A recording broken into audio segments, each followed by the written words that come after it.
portage ya lokuta ba portage pas ba ministre ko ba ministre ba sala nini ba ina biso mais tolobi na ba ministre boye bozali bandeko na biso vous êtes nos frères nous n'avons rien contre vous que ce soit les ministres de l'EPST que ce soit les ministres des Finances que ce soit les ministres de la fonction publique nous n'avons rien contre vous nous faisons que lutter pour nos droits nous faisons que lutter pour nos droits Bafuta, Badwa, Bafuta, Equity.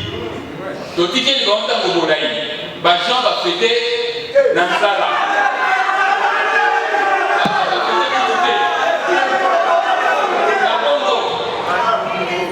Soki.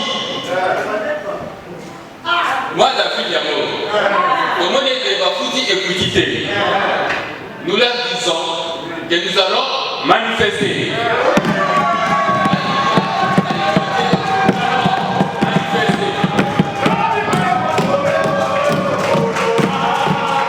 Monsieur le Premier ministre, chef du gouvernement, Monsieur le Vice-Premier ministre et ministre de la fonction publique et modernisation de l'administration et innovation des services publics, Madame la ministre de l'Emploi, Travail et Prévoyance sociale.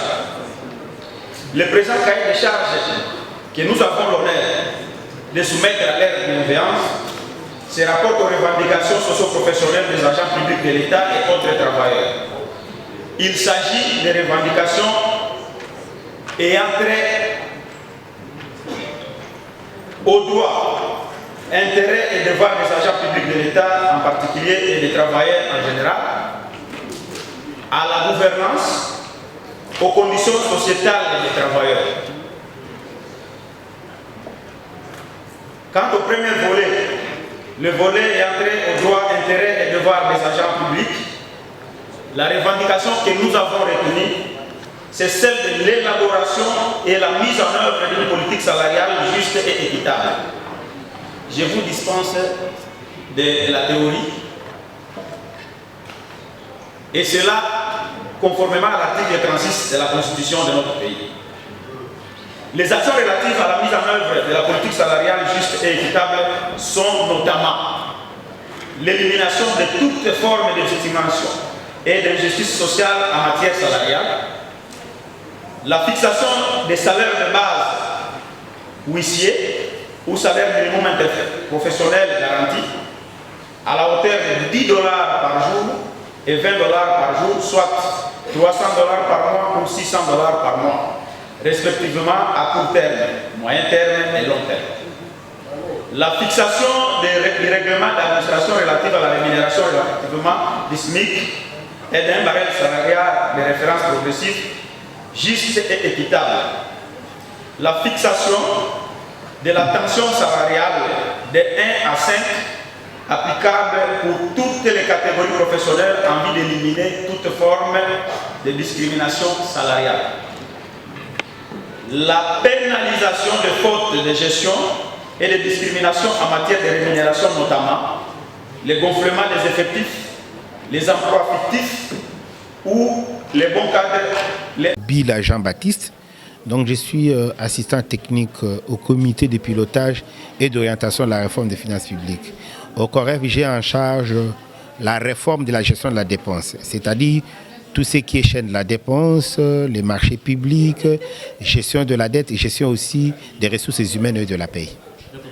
De la transparence et justice sociale, fédération de l'EPST. Mais qu'est-ce que la population peut retenir de cette assemblée générale sur la transparence et la justice? Bon, cette assemblée générale avait pour objet ou objectif de parler sur la corruption. Sur la corruption. Vous savez, la corruption a beaucoup de paramètres. La corruption a beaucoup de paramètres. Il y a des autorités qui se livrent vraiment à la corruption. À la place de dire les droits, de dire la vérité, ils se laissent à la corruption. Nous sommes venus éclairer. Si vous avez vu les différents intervenants qui sont passés ici, il y a eu les représentants de la Banque mondiale qui nous a parlé sur les budgets programmes. Il y a eu l'inspecteur général des finances qui nous a dit que nous devons tous participer.